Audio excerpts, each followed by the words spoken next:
Mate, do you even compress? Is one of the greatest questions that I think is going around right now about production. Music production, that is. And I'm a huge believer that if you have well applied compression, your song will make an excellent impression. And I also believe that if you can compress with finesse, your songs will impress. And therefore, your career is bound to progress to a level of great success.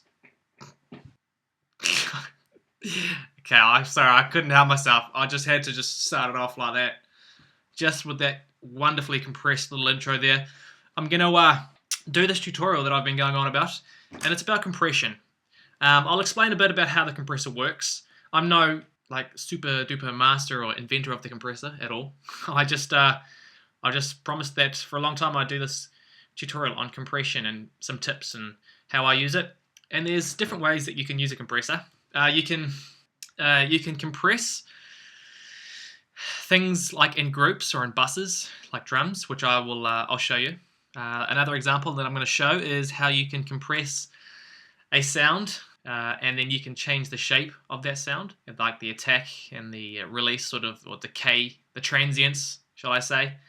And then I'll just show you some more basic sort of dynamic, reduction compression, where you can compress a single element or a single sound, which will help a certain track or something in your mix fit a whole lot better. So I'll get into that right now, and I'll just sort of go, I guess, over the basics of the compressor and all the parts that you're going to see on many standard compressors. Okay, so we'll start off by talking about what compression is. Very in its most basic form, shall I say. And it's basically reducing the dynamic range in an audio signal. So it's reducing the loudest, the dynamic range is the difference between the loudest part and the quietest part. And when you reduce the dynamic range with a compressor, you're not making the lower parts louder, you're making the louder parts quieter.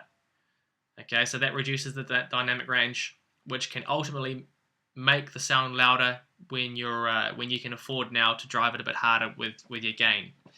And if I was to bring in a compressor here, we can go over what some of these settings do. So this is what you're going to find on a lot of standard compressors. And we'll just quickly go through what they all mean. The compressor threshold, okay, this sets the level for when the compressor starts working.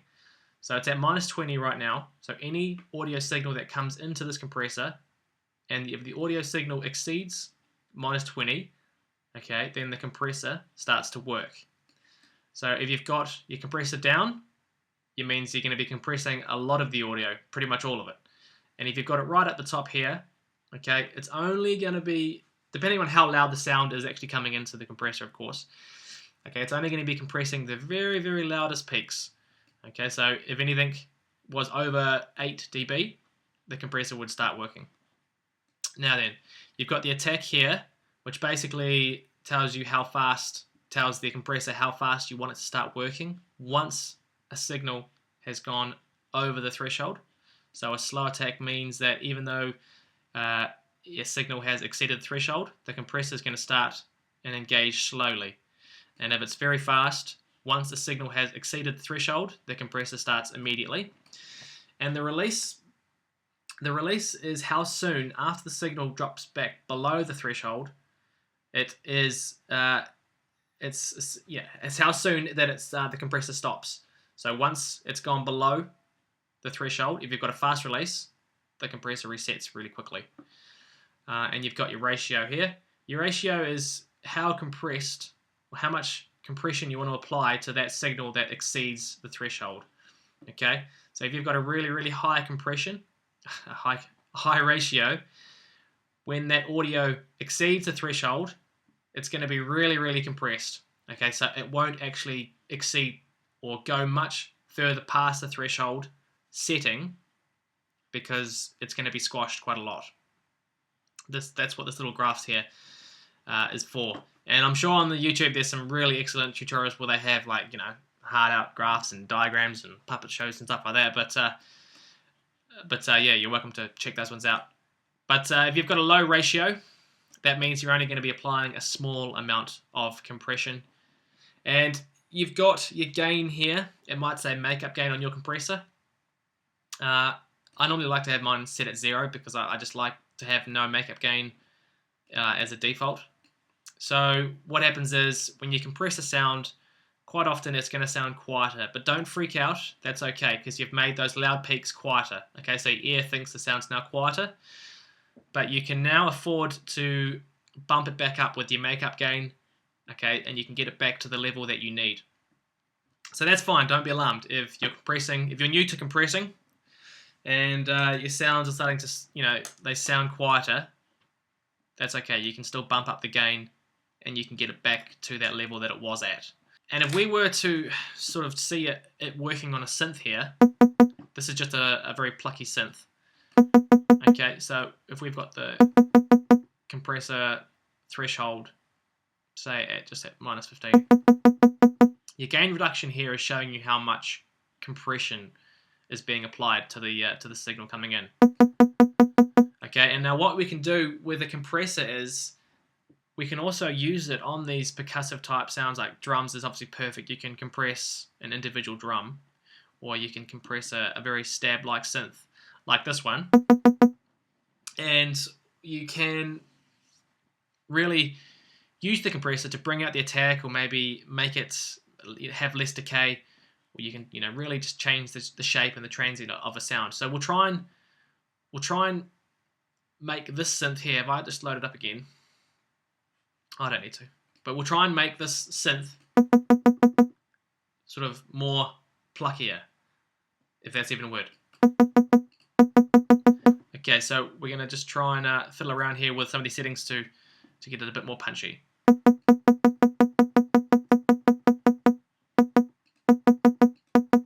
So you can hear already that it's a different sound. If you've got your attack too slow, it's going to be too slow to affect the attack transient, which is what we want. And if you've got it too fast, you're going to squash the attack transient. So you can either start really, really slow or really, really fast and slowly back it off, or you can start slow and bring it in.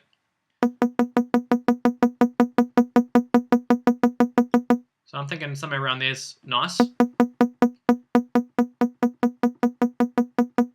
And the quicker you'll release, sort of the more snappier it has, the more snappier it seems. See, that's a very, very slow release. That's a quick release. The best way to learn your plugins as well, guys, is just like if you play with them to the extremes, it really helps you learn them much faster.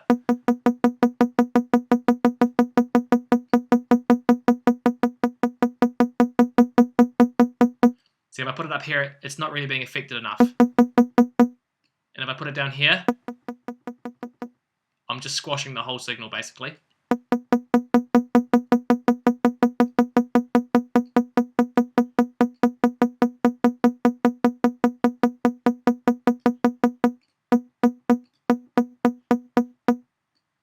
Maybe make it just a little bit louder on the makeup gain here. So the difference there is quite a lot. You can really hear that it's just a really strong little punchy sound now. This is with no compression. This is with compression. So it really brings out that pluck. Now, we can also apply compression to groups or buses. So a common one is the drums. So we'll look at now doing just some compression to a drum bus. So here's my basic group that I've just made. There's no compression or there's no processing on any of these sounds. Okay, so very simple. So if we send them all to bus 1, which I've already done, but you just select them all, go bus 1. You've now got all your drums running through to this guy here, which you can control with the 1 fader.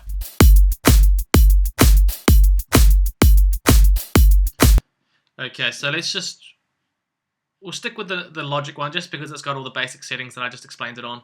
And also I just use the peak one here because that's the setting that I want to be controlling. Yeah, so this compressor isn't exactly amazing for the compression, industry, but it's doing just what we need for this, and I can't hear for shit really because I'm just listening through my headphones. But again, I'm sure I can do hopefully a good enough job here to see what's up. Okay, so this is our drums.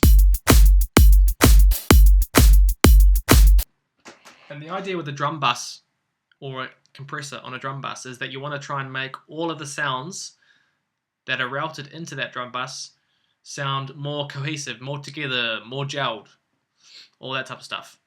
Okay, so a drum bus only needs gentle compression, so you don't have to really like squash the living crap out of it. That's another type of compression that's called parallel compression.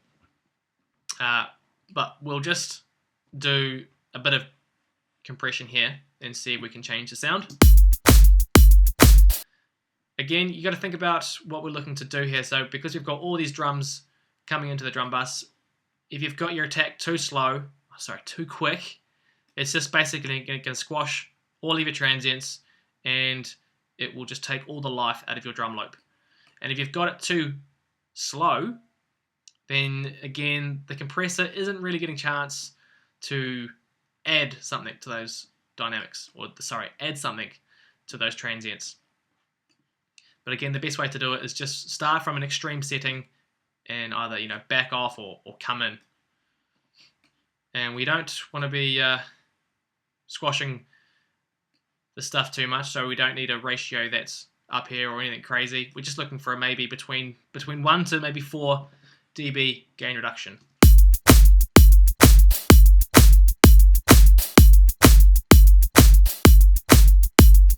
Again, with this drum bus compression, if you've got a really, really slow release, because there's so many audio signals from all these drums coming into this compressor, it's going to have a hard time of resetting quick enough once the signal goes under the threshold. So I find it's better with the drum bus to be sort of on the quicker release side of things.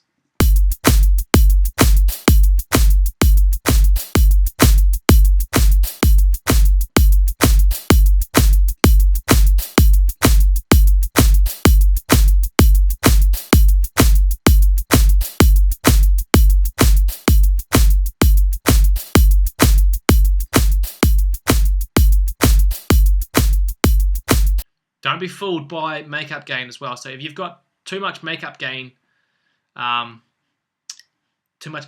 applied, then all of a sudden it sounds louder and you think you've done a really good job, but it's not often the case. So, this is not something that I've, made up or discovered, but if you keep bypassing and turning the plugin back on from the original level to this compressed level, you want it to sound roughly the same.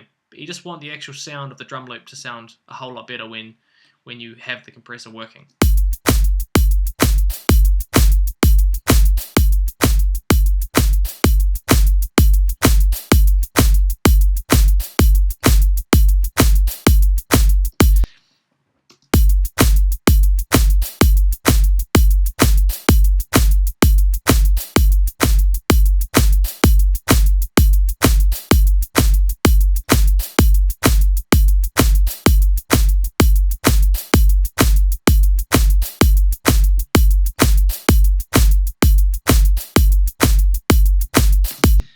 So hopefully the drum loop is now sounding like all the elements are working together. They're all, the volumes are well balanced, and it sounds like it's all coming from the same place.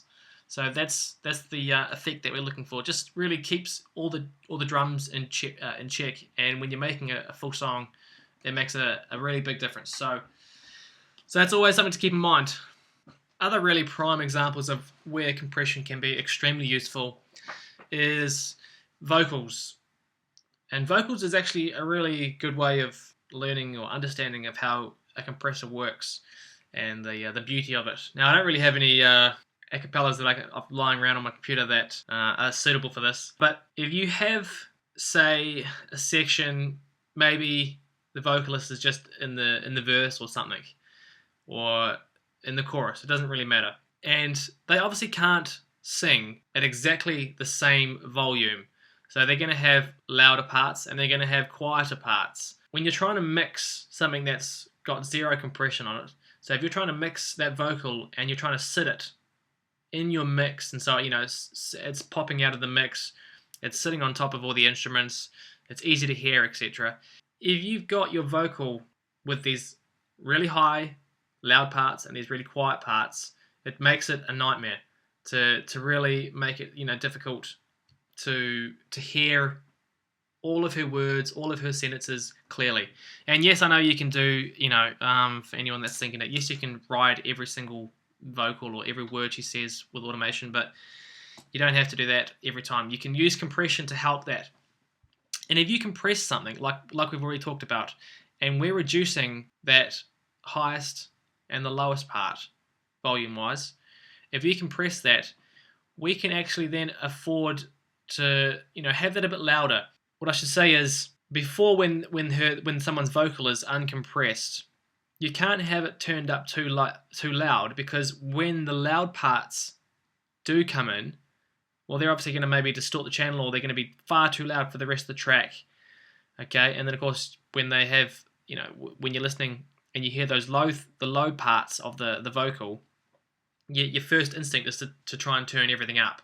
But like I say, when those loud parts come in, it's too loud. So if you compress the vocal, you reduce the dynamic range. Therefore, you can actually put the volume to where it needs to be, and you know that it's not going to have any quiet parts, and it's not going to have any loud parts popping out of the mix. The volume of the vocal is going to be more, much flatter, much more in a straight line. It's not going to go up and down, and make it a nightmare. So you can afford to make it quite loud, because you know that there isn't going to be any loud parts sneaking up on you. There's not going to be any quiet parts that go really quiet and no one can hear what the person's singing about. So that is a really prime example of compression. And the same is for maybe if you've got chords playing and you've got a little lead melody, and say that lead melody, I don't know, it has quiet and louder parts to it. Again, the same thing applies. If you can compress that, and you know that your volume is pretty much just going to be, in check, there's not going to be any louder parts of that lead melody coming up or quieter parts, you can push the volume up to the place that it needs to be, where the listener can hear it, and you know that it's not going to drop down in volume or scare people and go up in volume. It's just going to sit at that volume, and all of a sudden now your mix is just a whole lot tighter because your volumes are in check. Okay, they're just going to be right there at a constant level, and the listener will have a much better perspective of all those elements working together. So those two, that's more traditional compression, just reducing the dynamic range. So I hope those examples there were easy to understand, and I kind of hope this tutorial has been alright, and you now have a better understanding on compression. So thanks for stopping in and watching this, and yes, mate, we all compress.